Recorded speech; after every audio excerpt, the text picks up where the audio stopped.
అశ్వ సంవత్సరంలో కైలాస యాత్ర Shri Gayatri tours and travels 8977349696. Super business, వందల కోట్ల లాభాలు, దేశంలోనే తిరుగులేని #1 పొజిషన్. కానీ ఒక్కటంటే ఒక్క తప్పు నిర్ణయం వల్ల రాత్రికి రాత్రే మొత్తం సామ్రాజ్యం పేక మెడలా కూలిపోయింది. ఆ దేశ ప్రభుత్వం తీసుకున్న ఒకే ఒక గోతిలో 2 దశాబ్దాలుగా కష్టపడి పైకొచ్చిన ఒక ఇంటర్నేషనల్ కంపెనీ ఘోరంగా పడిపోయింది. ఆ విదేశీ వ్యాపారం ఏంటి? ఆ ఒక్క బిజినెస్ సామ్రాజ్యం కేవలం 24 గంటల్లో ఎలా మట్టి కరిచింది? ఇంతకీ ఏం జరిగింది? ప్రపంచ వ్యాపార చరిత్రలోనే ఎప్పుడూ ఊహించని భారీ పతనం వెనుక ఉన్న అసలు కథ ఏంటో ఇప్పుడు చూద్దాం. భారతదేశంతో పెట్టుకుంటే మన అంతర్గత విషయాల్లో వేలు పెడితే ఎంతటి అగ్రగామి సంస్థకైనా ఎంతటి గతి పడుతుందో టర్కీ దేశానికి చెందిన సెలెబీ ఏవియేషన్ కంపెనీకి ఇప్పుడు నూకలు చెల్లిపోయేంత పనైంది. ఏడాది క్రితం వరకు ఇండియాలోని ఢిల్లీ, ముంబై, బెంగళూరు లాంటి ఏకంగా 9 అతిపెద్ద ఇంటర్నేషనల్ ఎయిర్పోర్టులను శాసించిన #1 కంపెనీ ఇది. వేల కోట్ల టర్నోవర్, రోజుకు వందల విమానాలకు సేవలు. అలాంటి ఈ దిగ్గజ సంస్థ ఇప్పుడు మన దేశం ఇచ్చిన షాక్తో కోలుకోలేకుండా పోయింది.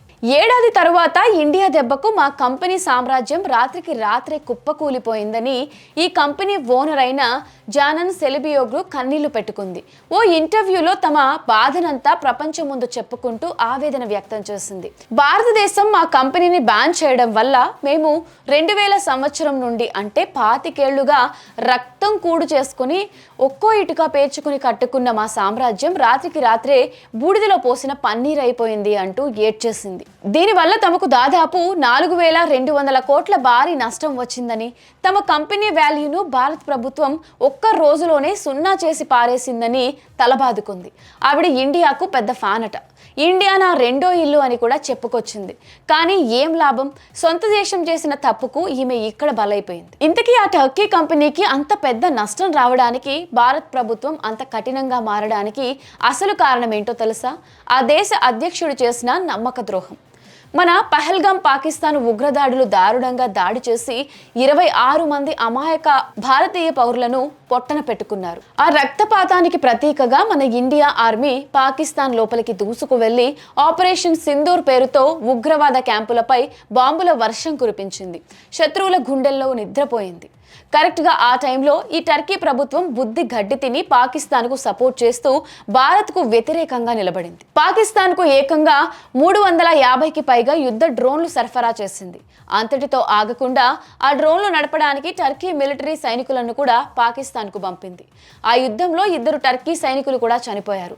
దీంతో టర్కీ ఎంతటి ద్రోహి దేశమో మన దేశానికి స్పష్టంగా అర్థమైంది. మన శత్రు దేశమైన పాకిస్తాన్కు అంతలా మిలిటరీ సాయం చేస్తూ మన జవాన్ల ప్రాణాల మీదకు తెస్తున్న టర్కీ దేశపు కంపెనీలను మన దేశంలో ఉంచడం అస్సలు సేఫ్ కాదని ప్రభుత్వం భావించింది. ఎందుకంటే ఎయిర్పోర్ట్లు అనేవి దేశ భద్రతకు అత్యంత కీలకమైన ప్రాంతాలు. ప్రయాణికుల పాస్పోర్ట్లు, ఐడి కార్డులు చెక్ చేయడం, లగేజీలు, భారీ కార్గో సరుకులను క్షుణ్ణంగా తనిఖీ చేయడం లాంటి హై సెక్యూరిటీ పనులన్నీ ఈ సెలబీ కంపెనీ చూసేది. రేపొద్దున వీళ్ళేదేమైనా తేడా చేస్తే దేశ భద్రతకే ముప్పొస్తుంది. అందుకే మన దేశంపై టర్కీ విషం కక్కిన వారం రోజులకే అంటే 2025 మే 15న మన కేంద్ర పౌర విమానయాన మంత్రిత్వ శాఖ సెలబీ కంపెనీ రక్షణ అనుమతులను రద్దు చేస్తూ తక్షణమే ఆర్డర్ పాస్ చేసింది. ఢిల్లీ, ముంబై, బెంగళూరు లాంటి 9 పెద్ద ఎయిర్పోర్టుల్లో ఆ కంపెనీ చేస్తున్న పనులన్నిటినీ అర్ధరాత్రి ఆపేసింది. భారత ప్రభుత్వం తీసుకున్న ఈ మెరుపు నిర్ణయంతో సెలబీ కంపెనీ గుండె ఆగినంత పనైంది. వెంటనే దిక్కుతోచక ఢిల్లీ హైకోర్టు మెట్లెక్కింది. అయ్యా, మేము కేవలం ఒక చిన్న ఫ్యామిలీ బిజినెస్ చేసుకునే వాళ్ళం. మాకు టర్కీ ప్రెసిడెంట్ ఎర్డోగానితో కానీ ఆయన కూతురితో కానీ ఎలాంటి సంబంధాలు లేవు. మమ్మల్ని వదిలేయండి, మా బిజినెస్ను మమ్మల్ని చేసుకోనివ్వండి అంటూ కోర్టు ముందు చేతులు జోడించి బతిమలాడింది. కానీ మన ఢిల్లీ హైకోర్టు మాత్రం వినలేదు. దేశ భద్రత కంటే ఇక్కడ ఏ ప్రైవేట్ కంపెనీ లాభాలు, ప్రయోజనాలు ముఖ్యం కాదు. అనుమానం ఉన్నప్పుడు దేశాన్ని కాపాడుకోవడమే ముఖ్యం. తర్వాత బాధపడడం కంటే ముందే జాగ్రత్త పడడం మేలు అని చెప్తూ భారత ప్రభుత్వం నిర్ణయాన్ని 100% సమర్థించింది. దీంతో టర్కీ కంపెనీ ఆశలన్నీ అడియాసలయ్యాయి. కోర్టు నుంచి ఆర్డర్ రాగానే మన దేశ భద్రతా అధికారులు రంగంలోకి దిగారు.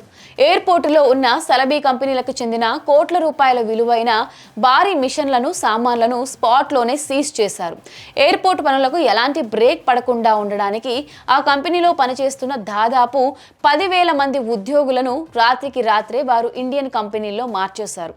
అలా ఒక్క రోజులో ఒకప్పటి నంబర్ 1 టర్కీ కంపెనీ ఆట ముగిసింది. వ్యాపారం మొత్తం అడ్రస్ లేకుండా తుడుచుకుపెట్టుకు భారత్తో పెట్టుకుంటే వ్యాపారాలు ఎలా రోడ్డున పడతాయో, బిజినెస్ సామ్రాజ్యాలు ఎలా బూడిద పాలవుతాయో టర్కీ దేశానికి ఈ దెబ్బతో జీవితాంతం గుర్తుండిపోయేలా అర్థమైంది.